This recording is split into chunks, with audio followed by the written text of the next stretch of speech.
আসসালামু আলাইকুম গাইজ, আমি এখন আপনাদের সাথে শেয়ার করতে যাচ্ছি কবুতরের মাংস রান্না। প্রথমে কবুতরগুলোকে ভালোভাবে কেটে এভাবে ধুয়ে নিব। একটা কড়াই পরিমাণ মতো তেল ঢেলে দিব। তেলটা কিছুক্ষণ গরম হতে ছেড়ে দিব। এবার দিয়ে দিব কেটে রাখা পেঁয়াজ কুচি। পেঁয়াজগুলো ভালোভাবে ভেজে নিতে হবে, বাদামি রং করে নিতে হবে। ভালোভাবে নেড়ে ছেড়ে ভেজে নেব পেঁয়াজগুলো। দেখেন এরকম হলে তেজপাতা, দারচিনি, কিছু লং দিয়ে দিব।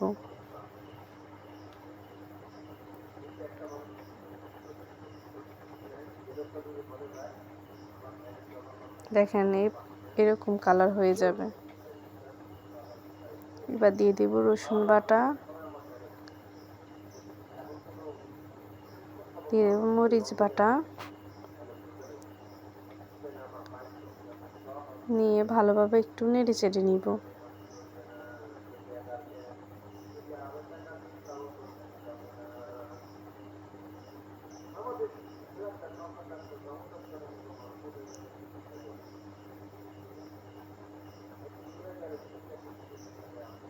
এবার দিব লবণ পরিমাণ মতো,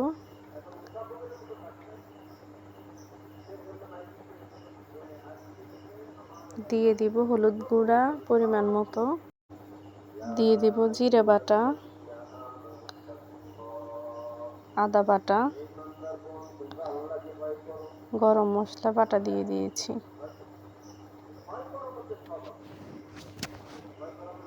দেব ধনে গুঁড়া,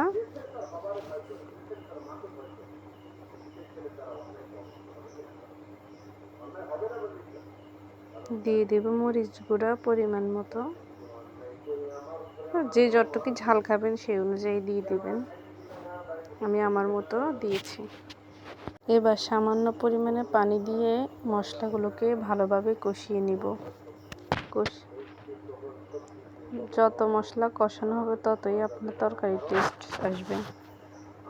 দেখুন মশলাগুলোকে ভালোভাবে কষিয়ে নিচ্ছি।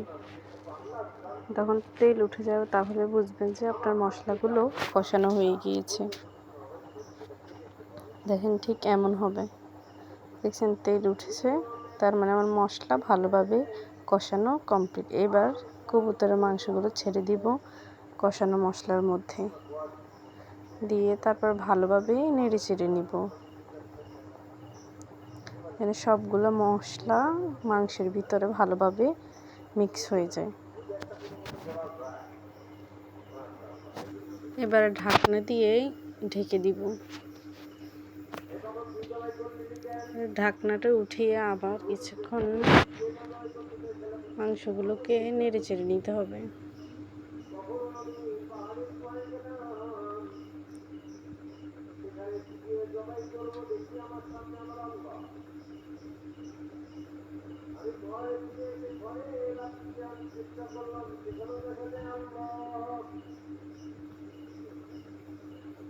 আবার কিছুক্ষণের জন্য ঢেকে দিব মাংসগুলোকে, আবার ঢাকনা উঠিয়ে নেড়ে চেড়ে নিব। দেখেন আমার মাংসগুলো কষানো শেষ হয়ে গেছে। এখানে আমি এবার পানি অ্যাড করে নিব রান্না করার জন্য। এই পানির মধ্যে আমার রান্নাটা কমপ্লিট হয়ে যাবে। কালারটা দেখছেন কত সুন্দর হয়েছে। এবার আমি আবার ঢাকনা দিয়ে ঢেকে দেব।